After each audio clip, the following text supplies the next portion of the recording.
2002 was never a good year for Jane Richardson. Losing both of her parents to Jeff the Killer, tackling a job at IHOP as a waitress with barely enough money to get by on, and being both mother and father to her little sister Jessie, who was 13 years old at the time. Jane's aunt Samantha Engel graciously helped out with her nieces as far as money was concerned, so it wasn't a total loss for Jane. After all, Samantha was Paula's sister, and after her death, Samantha felt it was right to take care of her sister's daughters.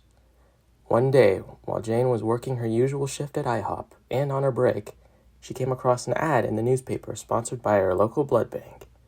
In the ad, it was said that the person would be paid $150 for their distribution. But of course, they had to be a really healthy blood type in order to qualify. $150 for just donating blood? Was this too good to be true? Jane thought that it would be good to take that money and pay off her month's rent. So why not? After all, she did have clean blood. Without hesitation, Jane wrote the address of the local blood bank down, plus the phone number, finished off her orange juice, and went back to work. Another waitress, Alexis, who was covering for Jane, noticed her mood was more optimistic and appeared more pleasant than usual, refilling other customers' drinks. "Well, someone is really happy today," Alexis said. "Why wouldn't I be? I found an easy way to pay off my month's rent," Jane replied, pouring a fresh cup of coffee for a random man. "Thanks," the man said. "Oh yeah? What?" Alexis asked. "The blood bank is offering $150 for anyone giving blood. You had to have a healthy blood," it said. Jane said. "Whoa, I never heard of that, Janie. Usually they pay you $25, Alexis replied, refilling a customer's soda. "Somehow they must have made a few changes," Jane said, chuckling. "You gonna swing by?" Alexis asked. "After I leave here tonight," Jane replied. Jane and her friend worked on through the night until the atmosphere of this IHOP was calm, laid back, and less rushed. The lights of the shopping center where the restaurant was shined through the windows. Random cars on the highway passed by in the distance. Motorists who were looking for a bite to eat, getting off work, or going home sat the mood for this particularly lazy California night. KTLA News 5 was giving a report of the LAPD still pursuing Jeffrey Woods, a.k.a. Jeff the Killer, the one responsible for the murder of Jane's parents. The police commissioner said that they were having a hard time catching the suspect and had to enlist the aid of the FBI, CIA, and the Department of Justice in their manhunt. It would make Jane feel better to not only have Jeff captured, but wiped off the face of the earth entirely. One of the customers in IHOP that Jane had noticed was a man in his late 40s, with short brown hair, a goatee, sunglasses, wearing a black three-piece suit and tie, crisply pressed. He looked like Walter White with hair. Another distinguishing feature about this man was the Bluetooth earpiece hanging on his left earlobe. He browsed through the menu and surveyed the employees. He paid close attention to Jane, almost as if she was a famous person. "Hello, sir, what can I get you tonight?" Jane asked, smiling. "T-bone steak and eggs," the man said. "How do you want your steak?" "Well done, eggs over easy." "Well done, over easy." "Oh, and I just wanted to let you know that we have a new pomegranate pancake syrup, something I happen to make in my free time," Jane replied, taking the man's order. "Wow, that sounds like a winner. You made the syrup?" the man asked. "Well, yes," Jane said cheerfully. "You got a lot of talent," the man replied. Jane went back into the kitchen to get the man's food prepared. While he was waiting, he fumbled with a button on his earpiece. "We found the perfect woman, sir," the man said, speaking at a low volume. This man was actually an FBI agent. Agent Marcus East was still hunting down Jeff the Killer. Despite the LAPD's futile efforts and Agent East's determination, he was going to stop at nothing until Jeff was captured. "Excellent. Gather the other agents for next week. We know of a way to go after Jeffrey Woods." "Understood." Jane brought out East's meal and a fresh cup of coffee. "Thank you very much, ma'am," Agent East said pleasantly. "You are certainly welcome, sir," Jane replied. An hour later, Jane clocked out and left for the night. "I'll see you tomorrow, Alexis," Jane said. "See you, Janie," Alexis replied. After 30 minutes of being on the road, Jane came across the blood bank. She expected the building to be closed for the night, but, oddly, it was open. This must have been a 24-hour deal. The outside of the building looked like total shit, but the interior was very pristine and sterile, similar to a doctor's office. Jane approached the receptionist at the desk and announced that she was there to give blood. "Good evening, ma'am. How can I help you?" the receptionist asked in a warm, friendly tone, smiling. "I came across your ad, saying that you would pay anyone $150.00 for simply giving blood." "Wonderful. What's your name, dear?" the receptionist asked. "Jane Richardson." Okay, Miss Richardson, you go down the hall, second door on your right, the receptionist said. Do I have to sign any papers or anything? No.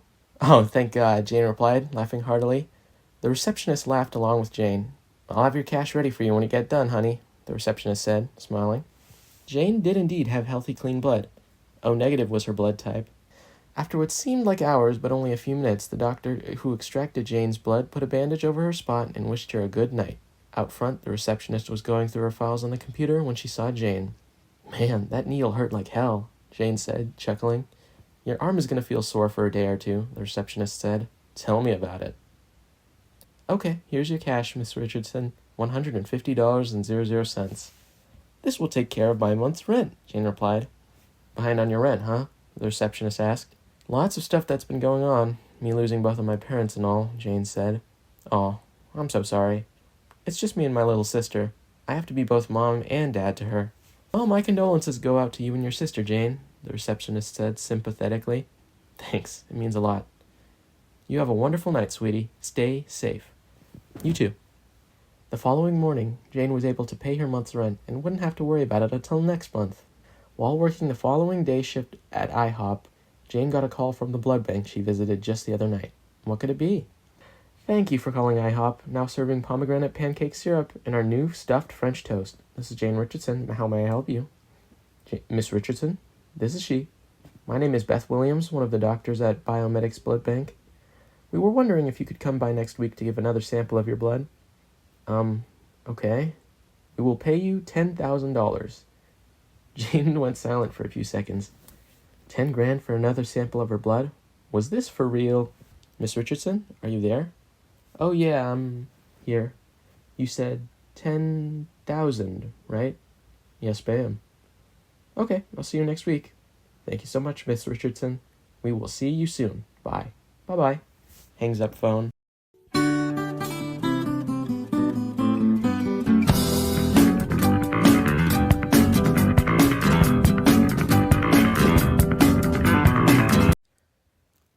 It was the start of a beautiful day in the City of Angels. Jane returned to the Biomedics Blood Bank to distribute her blood and score an easy $10,000. She wouldn't have to worry about money troubles ever again. But why was Biomedics going to pay Jane $10,000? She couldn't figure it out herself, but if it meant to put that money into an account and making sure her and her sister were financially secure, then why not? Jane saw the same receptionist from the last time and still remembered her, and the doctor who drew her blood was there as well. When it was all over, Jane claimed her cash, stuffed it into her wallet, and was on her way. Just as she was about to get into her car, a couple of well-dressed women approached her. One of them flashed her CIA badge and announced, Jane Richardson? Yeah? Agent Tanya Margolis, CIA. What's going on? Jane asked, very puzzled. You didn't do anything wrong, Miss Richardson, don't worry. But I was wondering if you could come with us. Where at, exactly? You will see. Come with us, the second agent said. Without hesitation, Jane got into the limo with the other agents. Where were they taking her? Why did they choose Jane? Was there any significance? The two women were taking Jane to the CIA headquarters in Los Angeles, and they were going to explain everything to her as soon as they arrived. 19 minutes later, the limo arrived outside of the headquarters. Jane noticed there was also a U.S. Marshals and FBI van parked outside. What was this all about? Jane couldn't figure out what the hell was going on. No matter how many times she talked to the agents, it was always the same. That information is classified. Jane wanted answers. She wanted to know what was going on. Once inside, Jane was greeted by a refreshing cold breeze that seemed to be coming from the central air units. It was the hottest day ever. Jane was led to a room that looked like a police interrogation area. There, inside, was another male agent. Jane sat. Welcome, Jane. We've been expecting you, the agent said. You mind telling me what the hell is going on? Jane asked very suspiciously. Not at all. Not at all. First off, I just want to say I'm sorry for the loss of your parents. I know how much you love them. I take it you heard that the LAPD has been having a difficult time pursuing your parents' assailant, Jeffrey Woods. Jeff the killer? Exactly. We also got in touch with the FBI, the U.S. Department of Justice, and the U.S. Marshals, and they are going to see to it that Jeff is stopped once and for all. But what does this have to do with me? After receiving word of your blood transferal at Biomedics, it is apparent that you are the perfect blood time, and maybe the key to stopping Jeffrey Woods. So let me get this straight, Jane said, trying to piece together what the agent said. After I gave my blood, you and these other agency guys want to use me to stop that son of a bitch, Jeff? Yes, ma'am. All you have to do is meet with her doctors.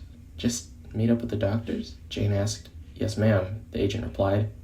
and then I'm free to go. In due time, I promise you. Oh, okay, Jane said hesitantly. After she was led into another room, one doctor did an eye scan of her ice blue eye after giving her a vision test, reading an eye chart, etc. The scan of her pretty blue eye was stored into the computer.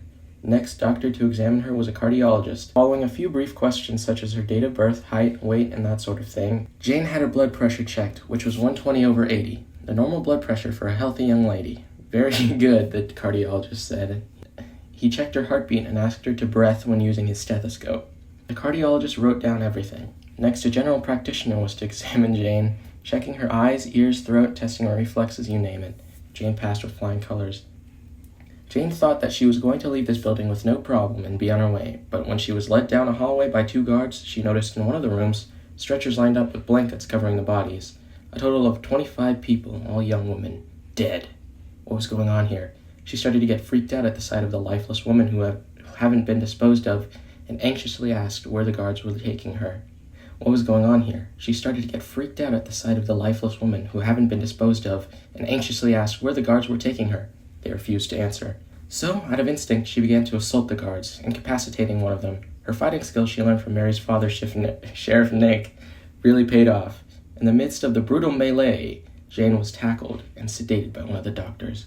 Her world began to blur and fade. Black. Jane groaning. Where am I? Jane asked, coming to. She was strapped to a chair similar to what you'd see in a dentist's office. Around her, the room looked like an operating theater, bathed in a bright white light which gave the room a clean appearance. Jane couldn't see anybody because all that was in the room with her, facing towards her, was a two-way mirror. She felt something on her forehead that was similar to a headband, but saw electrodes and wires running away from her. Her hands and feet were secured in place.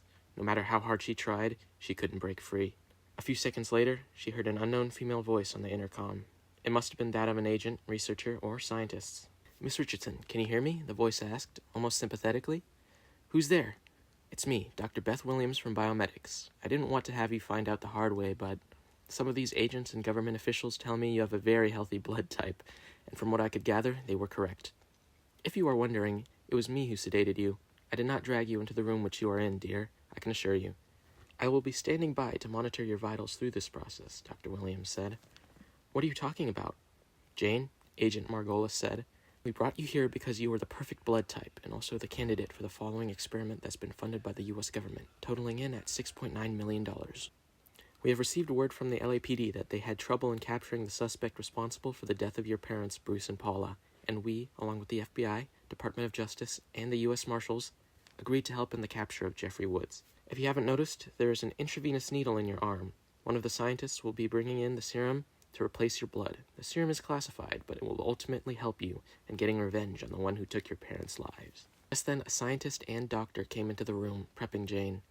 The scientist came in with the liquid hate. The container was 1.25 gallons with biohazard symbol on it. The light from overhead casted in the liquid, giving off a pretty glowing purple. The doctor who came in was there to make sure everything was ready and to monitor Jane's safety. He assured her that she had nothing to be afraid of and that she was going to be okay afterwards. This made Jane feel somewhat better. A part of her was scared to death, but the other half of her showed no fear, and she was ready. The doctor put the intravenous tube into Jane's arm. The one tube ran into a container that would collect Jane's blood and ship to the American Red Cross for patients who had the same blood type as Jane and to receive a healthy blood transfusion. The other tube was attached to the container containing the liquid hate, so in a way this was just like an embalming fluid prep setup, but with an experimental liquid. Despite being reassured by medical personnel that she had nothing to be afraid of, a single tear ran down her face. The process began. The voices that Jane heard, the scientists, the government officials, FBI, CIA agents, U.S. Marshals, researchers, began to sound distant. If something were to happen to her, she would see her deceased parents. On the other side of the two-way mirror, doctors were monitoring Jane's vitals, her heart and brainwaves, etc. Her heart was beating at a steady pace, showing the EKG beeping, the readings of the EEG, showing normal brain activity. Jane saw her blood being drained slowly. This didn't bother her at first, but as it began to increase, she felt very weak and drowsy, almost like she was being smothered by an unknown person with an ether-soaked rag, and in the next few minutes, Jane's surroundings began to disappear, first into a state of unconsciousness and weakness from loss of blood in her body, then dead. The heart monitor in the other room flatlined, and the EEG went flat. For that moment, Jane was clinically dead. Jane felt a gentle, familiar hand on her face, caressing her. It was her mother, Paula. She opened her eyes, and despite being deceased for over a few minutes, she was still in the room. Her father, Bruce, was there as well. "Mom?" "Don't be afraid, Janie. Mommy's here," Paula cooed sweetly. She saw Jane's eyes welling up with tears and held her daughter in her arms, tightly comforting her. "Dad?" Bruce gave Jane a kiss on her head as he joined in to hold his child well. Jane was weeping as she was glad to see her parents. "You're going to be okay, kiddo. You're going to be just fine," Bruce said softly, calming his daughter down. He was in a full military dress, his medals shining in the light of the room Jane was in. His uniform was crisply pressed. His short hair was shiny and brushed back, almost as if he was going to attend a military ball. "What is going on?" Jane asked. "Well, since those doctors emptied your body, you went out like a light. But me and Daddy are going to stay here until you come alive, honey. One thing I can never stand about IV needles is when someone can't find a vein to put it in. That happened to me when I was a little kid, and I suffered sepsis, and I felt like frickin' Swiss cheese. That old hag couldn't put a needle in right. You should have known that having experience as a doctor and a PhD doesn't come with vision," Bruce said, smiling and laughing. This made Jane smile and giggle as she laughed with her daddy. She knew for the longest time that her daddy was very silly and made her laugh without even trying, and was still a goofball in the afterlife. That's also what Paula loved about her husband. Jane's parents stayed with her That's also what Paula loved about her husband. Jane's parents stayed with her until the liquid hate was administered. "Oh, your father couldn't stand needles being poked into his arm at all, honey. But getting like an allergy shot or vaccine, that didn't bother him. It was an intravenous needle that got on his nerves. Even when he was little, he fainted at the sight of a big needle," Paula said, chuckling. "Hey, that thing was big," Bruce replied comically. "I know I'm going to feel sore and stiff when I get up," Jane said. "Considering the chair you're in, I wouldn't be surprised, honey," Paula replied. "I think tonight you should take a nice hot bath with Epsom salts," Bruce said, caressing Jane's hair. "Good idea," Jane replied. "You just remember one thing, my little Janie baby. If you ever need me or Daddy, we will be right here," Paula said, pointing to Jane's heart. "And we will come live in your dreams, sweetheart," Bruce said. "And we will come live in your dreams, sweetheart," Bruce added, smiling. "We are so proud of you. Jessie's lucky to have such a sweet sister. We will always be watching over you, love," Paula said sweetly. "We love you, Jane," Bruce said. "Oh, and the purple stuff is about finished," Paula said, pointing to the liquid hate that was halfway empty. "I love you, Mommy. I love you, Daddy," Jane said, giving her parents a hug before they returned to heaven. "We love you too," Janie replied, giving her daughter one final kiss goodbye. Jane slowly regained consciousness and came to. The EKG and EEG roared back to life, showing heart and brain activity, her vitals appearing normal. As her vision adjusted, she saw she was still in the operating theater. When she looked down, she noticed her hands were now ivory white, and she was pale like a corpse. She screamed over the loss of her natural skin pigmentation, and saw that her once bright, platinum blonde hair was now coal black. She tried to break free from the restraints, thinking that she would fail, but somehow, with now increased strength, ripped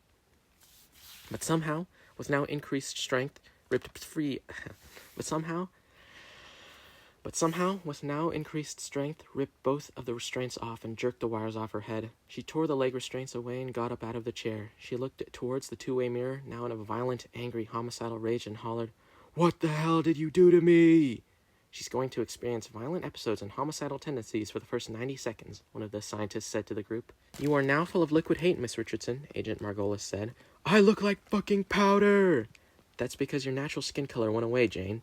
Jane picked up a chair that was in the room and threw it against the two-way mirror, shattering the glass. She grabbed a hold of one of the doctors who were monitoring her vitals by the collar, slamming him against the wall with her incredible strength, causing a huge dent. One of the scientists sounded an alarm for armed guards and medical personnel to restrain Jane.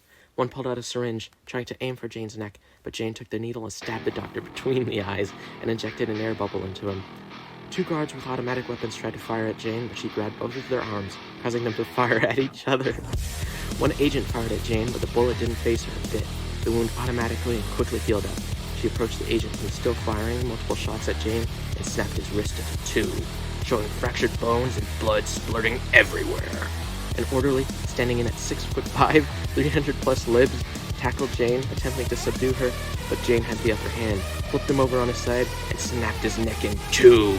Just as the carnage continued, Jane took the now empty liquid hate container, broke it against the ground, took a sharp glass shot, Their clothes now stained with blood. Amidst the dead, broken, mutilated, bullet-ridden corpses and those who were out cold, Jane looked at the group who was in the room that now had no mirror and said in an ominous tone, "Thank you for saving me. Thank you for making me what I am. I now know what I must do. I must kill Jeffrey Woods and end his reign of terror forever. If he is not killed, more lives will be lost. I am much stronger now. I am unstoppable, unkillable. Weapons are useless against me. Anyone who dares crosses me, I will be the last thing they ever see. I will kill Jeff the Killer, and no one can stop me." After 90 seconds, Jane's homicidal tendency ceased, and she was acting normal again. The same doctors who were examining her wanted to do x-rays, MRI scans, and the final examination on her. Jane stood naked as the day she was born, as the physicians didn't see any abnormal changes, no defects. She was even more beautiful despite the fact that she was pale white with black eyes. "Okay, Miss Richardson, I want you to read what is on the chart right here," an eye doctor said. EFPTOZLPEDPEDFCZPFELOPD 1 2 3 4 5 6 7. Printed by Century City Optometry 10 to Printed by Century City Optometry 10250. Printed by Century City Optometry 10250 Santa Monica Boulevard, Suite 170, Los Angeles, California 90067. The eye doctor was flabbergasted that Jane read everything down to the fine print. He took a magnifying glass and saw the address and company name at the bottom of the eye test chart. Wow, he said, dumbfounded. "So, Doc, are there any other tests today, or can I just walk out of here and be on my way?" "Well, are you going to give me another visual test, or stand there and stare at me all day?" I'm just going to stand here and stare at you all day," the eye doctor said, seeing Jane fully naked. "So I'll take that as a you are free to go." "Yeah." Jane took her blood-stained clothes that were in a hospital bag and walked out fully nude, not caring that people are looking at her. On her way home, she saw clothes that were hanging out to dry on a clothesline outside a little suburban home. These clothes matched her frame. They were a pair of black sweatpants, a sleeveless black Under Armour shirt, and a black hoodie. They all smelled sweet as she pulled them off the clothesline and got dressed in broad daylight. The only article of clothing that weren't blood-stained were her black Skechers sneakers, of course. She slipped on her socks and shoes and called Jessie and told her she was okay. Jessie walked back home for her sister to return. Also, Mary was waiting.